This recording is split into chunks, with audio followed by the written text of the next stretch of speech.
Want to speak real English from your first lesson? Sign up for your free lifetime account at EnglishClass101.com. Hi everybody, welcome back to Ask Alisha, the weekly series where you ask me questions and I answer them. Maybe. First question this week comes from Sajun. Hi Sajun. Sajun says, "Hi Alisha, what does it mean, damn it, and nailed it? I've seen this several times in Hollywood movies." Damn it is a curse word that we use when we make a mistake or when something goes wrong. I deleted the wrong file? Damn it. I hit my head on a cabinet. Damn it. I forgot my keys? Damn it. Nailed it, however, means that we did something perfectly. We did something really, really well. It's kind of a celebratory phrase. This is also a really casual expression. I throw a basketball perfectly through a basketball hoop. Nailed it. Your coworker does a great job on her presentation. Nailed it. Your best friend cooks something perfectly. Nailed it. Thanks for the question. Next question comes from Ashraf. Hi Ashraf. Do we say who invented the internet or who discovered the internet? Yeah, we would say invented. Why? Because generally when we use the word discovered, we're using it for things that already existed, meaning maybe we didn't have to create that thing. So this is for like natural things, so like plants or animals, continents, for example. Things that already existed. We can say, I discovered that thing. He discovered a new species.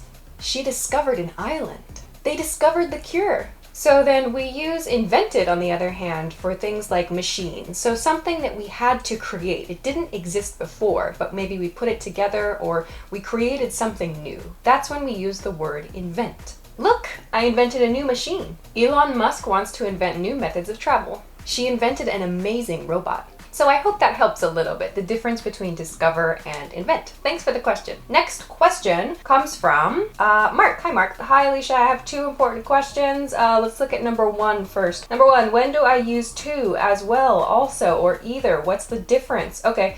As well and also sound more formal. I would say in American speech, we tend to use also more at the beginning of a phrase or at the beginning of a clause, and as well might come at the end of the clause. It's not a rule, just tends to, at least in the way that I use these words.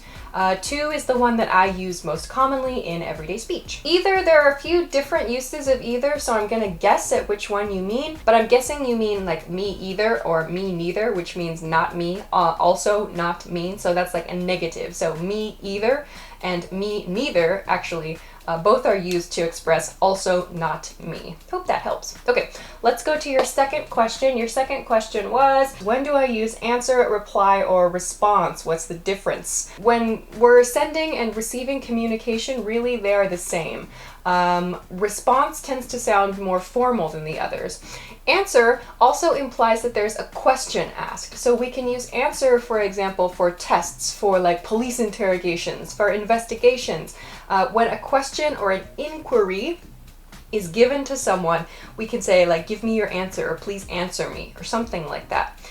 In general, reply is kind of the most neutral, the kind of maybe most basic one. Response is going to sound a little bit more formal than reply. All right, next question. Next question comes from Seha. Hi Seha. What is a direct object and an indirect object? Okay, so an indirect object is the person receiving the direct object. So that means that you must have a direct object in your sentence to have an indirect object. You cannot have an indirect object without a direct object. So let's look at some examples. I'll break it down. I sent my dad a picture from the beach. So here the verb is sent.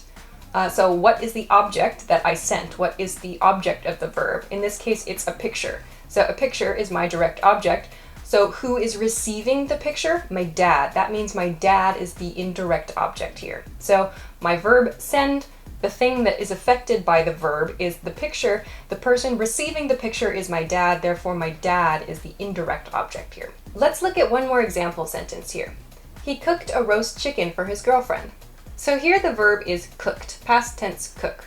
What's the thing that got cooked? What's the thing that was affected by the cooking? It's chicken, roast chicken to be specific, but a chicken.